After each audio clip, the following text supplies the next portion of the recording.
In a world cluttered with information, where truth is power, Lawin Weekly News stands apart. We delve deeper, uncover facts, and bring stories to light. From political showdowns and economic triumphs to the pulse of the street and the heart of the community.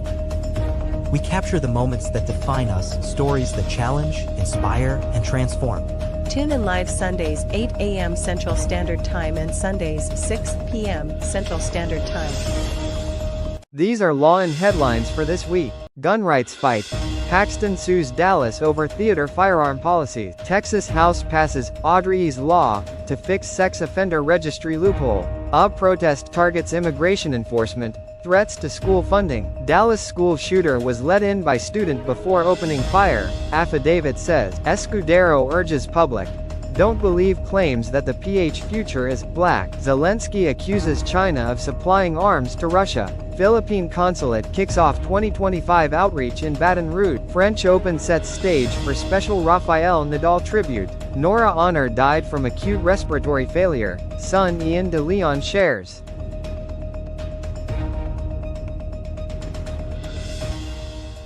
I am Neska, and tonight we bring you the latest stories in the United States of America, especially in the state of Texas. So sit back, relax, and let Lawin Weekly News be your guide to the news that matters most.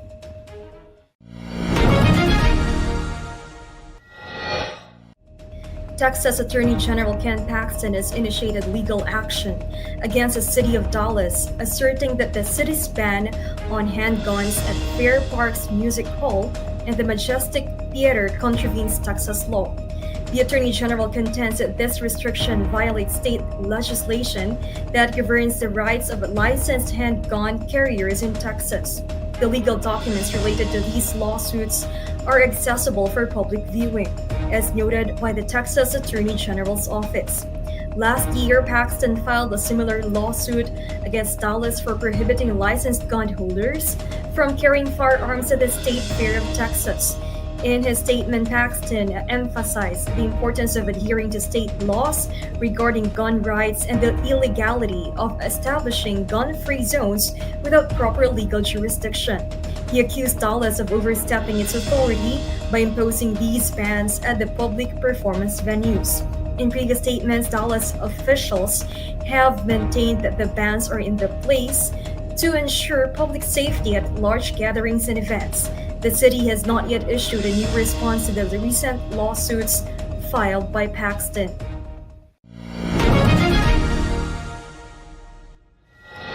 The Texas House unanimously passed House Bill 2000, known as Audrey's Law, on Wednesday to close a loophole in the state's sex offender registry. The bill is named after Audrey Cunningham, an 11-year-old girl from Livingston who was murdered last year. The legislation, if approved by the Texas Senate, aims to enhance the accuracy and comprehensiveness of the sex offender registry. The law intends to ensure that all relevant information about sex offenders is available to the public and law enforcement agencies. The bill's passage in the House comes after a year of advocacy from Audrey's family and community members. Members of the Texas House have expressed their commitment to protecting children and preventing similar tragedies.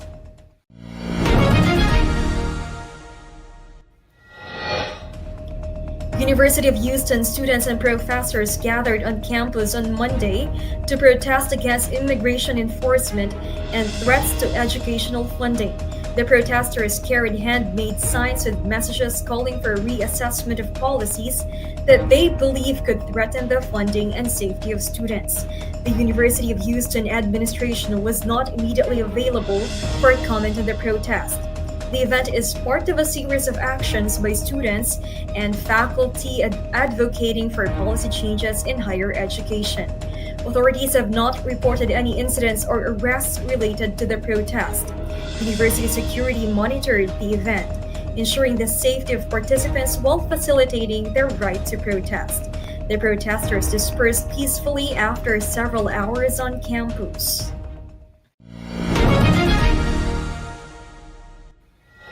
The Texas Senate has approved the transfer of the University of Houston Victoria to the Texas A&M University system. Senate Bill 2361 proposes that governance, control, and management of the university, including its land and property, move from the University of Houston system to Texas A&M. The transfer, if finalized by the Texas House and Governor, will rename the university to Texas A&M Victoria by September 1, 2025. This transition aims to serve the petrochemical and agricultural industries in the region and will not affect current students or employees at the University of Houston Victoria. The proposed law marks a significant change in administration, expanding Texas A&M's reach and making the campus its 12th university. Local support for the transfer includes backing from Victoria Mayor Dwayne Crocker.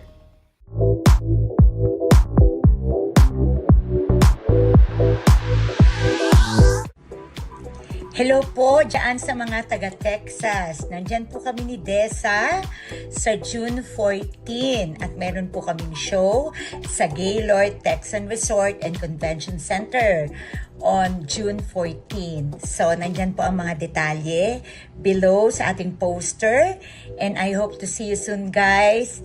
See you sa June 14.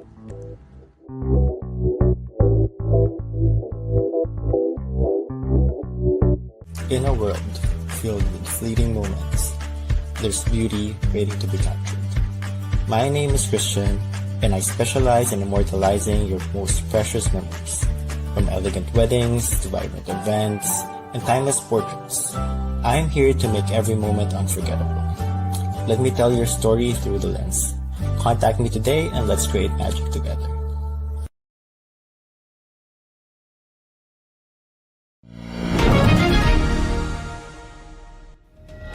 The Central Texas Food Bank will lose $5.5 million in funding from the U.S. Department of Agriculture, affecting its ability to provide meals to those in need. The USDA's recent cuts have canceled 396 food deliveries to Texas food banks, risking nearly 12 million pounds of food valued at $19 million for emergency assistance. The Central Texas Food Bank will lose a total of 761,000 meals due to these cuts. The East Texas Food Bank also faces funding cancellations valued at $750,000. The USDA has additionally canceled funding for the Local Food Purchase Assistance Cooperative Agreement Program. Federal nutrition programs account for 90% of the food needed for food-insecure households in Texas. Texas ranks 49th in food security in the United States.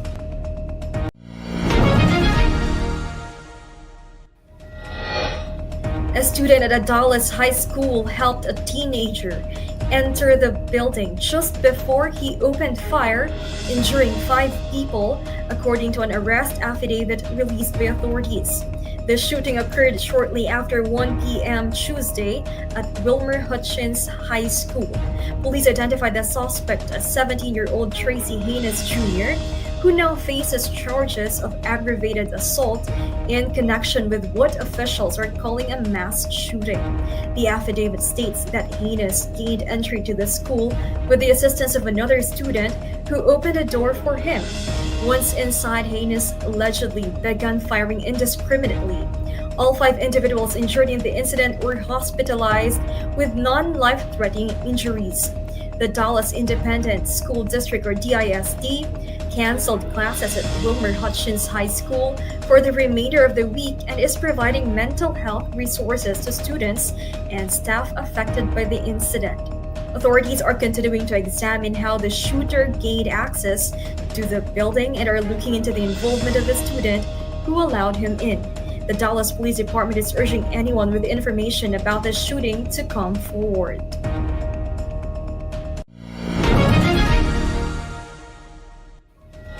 Officer Anthony Aldaco of the San Antonio Police Department has been suspended following allegations of misconduct.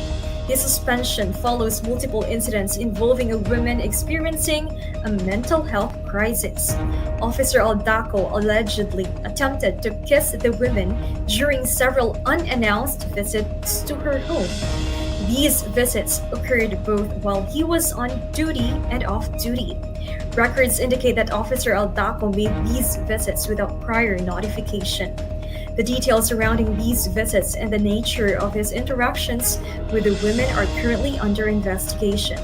The San Antonio Police Department has not disclosed further details regarding the specific circumstances of the alleged misconduct. Officer Aldaco's suspension is effective immediately and will remain in place pending the outcome of the investigation. Details about the women's identity and specific allegations against Officer Aldaco has not been released.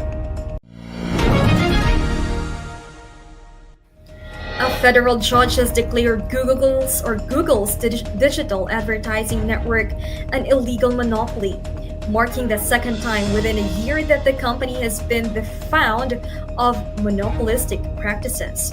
The recent ruling delivered by a court in the United States accused Google of abusing its dominant position in the digital ad sector to suppress competition and maintain monopoly power. The court found Google liable for violating antitrust laws through its advertising technology services. The judge ruled that Google had willfully acquired and maintained monopoly power in the markets for publisher ad servers and ad exchanges, which facilitate transactions between buyers and sellers in online advertising. The U.S. Department of Justice and several state attorneys general have been pursuing cases against major tech companies, including Google, for allegedly engaging in anti-competitive behavior. Google has consistently defended its business practices, or arguing that its service benefit consumers and businesses alike. The company has stated that it competes fairly in the markets where it operates and provides valuable tools and services to its users despite these defenses. Google faces increasing legal challenges and regulatory scrutiny across the world.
A federal judge on Friday, April 18, blocked the Trump administration from implementing a policy that would have removed the X gender marker option from U.S. passports affecting transgender, intersex, and non-binary individuals.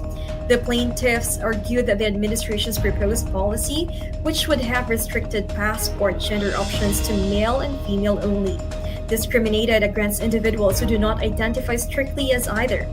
Administration officials described the initiative as a return to identifying gender based solely on biological sex at birth. In court filings, the administration defended the policy, citing a need for uniformity and clarity in federal documents. However, advocacy groups, including the American Civil Liberties Union, argue that change would deny legal recognition to non-binary and transgender Americans. The judge's ruling temporarily halts the implementation of the policy while the case proceeds in federal court. The U.S. Department of State, which oversees passport issuance, has not yet commented on whether it will appeal the decision.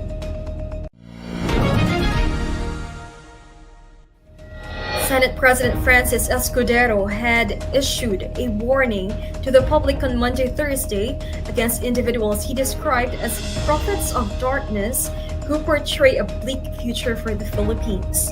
Escudero emphasized that Holy Week should be a time for forgiveness, transformation, and unity. In a statement released during Holy Week, Escudero urged the public to use this period for self-reflection and to assess themselves as good Christians and responsible citizens. He expressed hope that Holy Week would serve as a time for change and unity across the nation.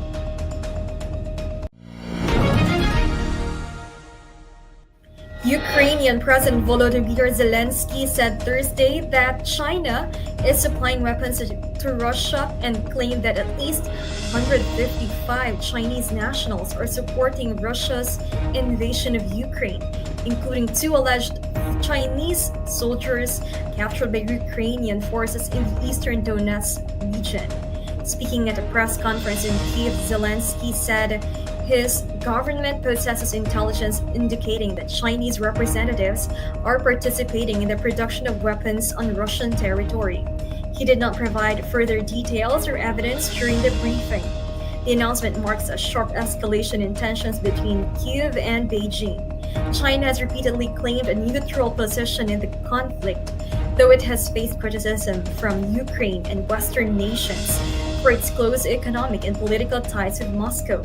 Chinese officials have not yet responded on the allegations. If confirmed, the claims could intensify scrutiny of China's role in the conflict and complicate its diplomatic relationships with Western nations and Ukraine. The Philippine Consulate General, in coordination with Honorary Consul Roberto Romero and Filipino community organizations in Baton Rouge and New Orleans, conducted its first consular outreach mission for 2025 in Baton Rouge, Louisiana on 12th to 13th of April 2025. A 6-member team from the Consulate General led by Consul Von Ryan Pangli provided services to over 180 Filipino nationals residing in Louisiana. Services rendered included passport processing, retention and reacquisition of Philippine citizenship or dual citizenship, notarial and civil registry services, and overseas voting pre-enrollment assistance for the upcoming Philippine national midterm elections. The Consulate General will continue to hold consular outreach missions in Texas, Oklahoma, Arkansas, Mississippi, and New Mexico in the new coming months.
Rafael Nadal,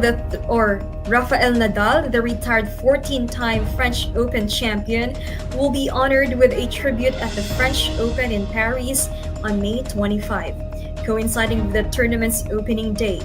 French Open director Amélie Mauresmo announced the tribute ceremony on Thursday, emphasizing Nadal's significant impact on the tournament's history. Mauresmo described the tribute as intended to be special and exceptional, aiming for it to be a surprise. Nadal, a 22-time Grand Slam champion, retired in November 2023, and French Open organizers will hold their tribute at Court Philippe Chatrier.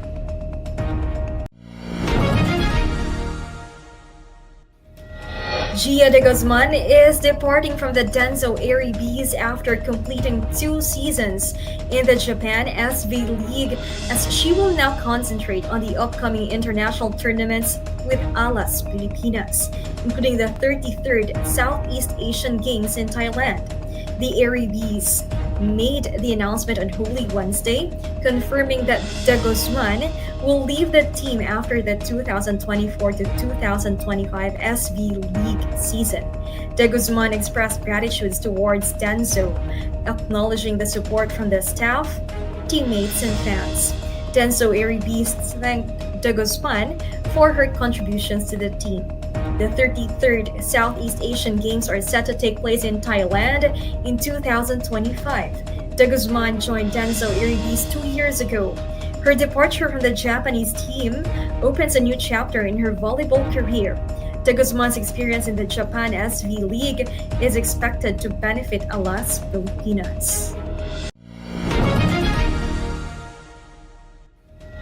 Ryan Gosling will star in a new Star Wars film scheduled for release in May 2027, as announced by Walt Disney's Lucasfilm on April 17.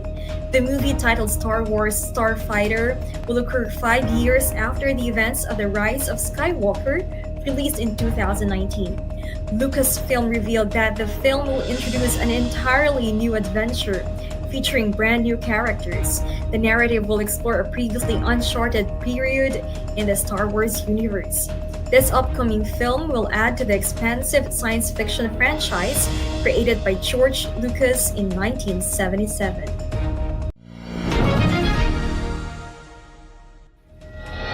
Philippine superstar and national artist Nora Honor passed away at the age of 71 due to acute respiratory failure. Her son, actor Ian De Leon, confirmed during an interview. Acute respiratory failure occurs when the lungs cannot adequately oxygenate the blood, leading to inadequate oxygen supply to the body's organs. Honor's passing came after a period of declining health, and she was surrounded by family at the time of her death. Honor, widely regarded as one of the greatest Filipino entertainers, had a career spanning several decades in film, television, and music. Plans for Honor's wake and state funeral are scheduled for April 22, as announced by her family.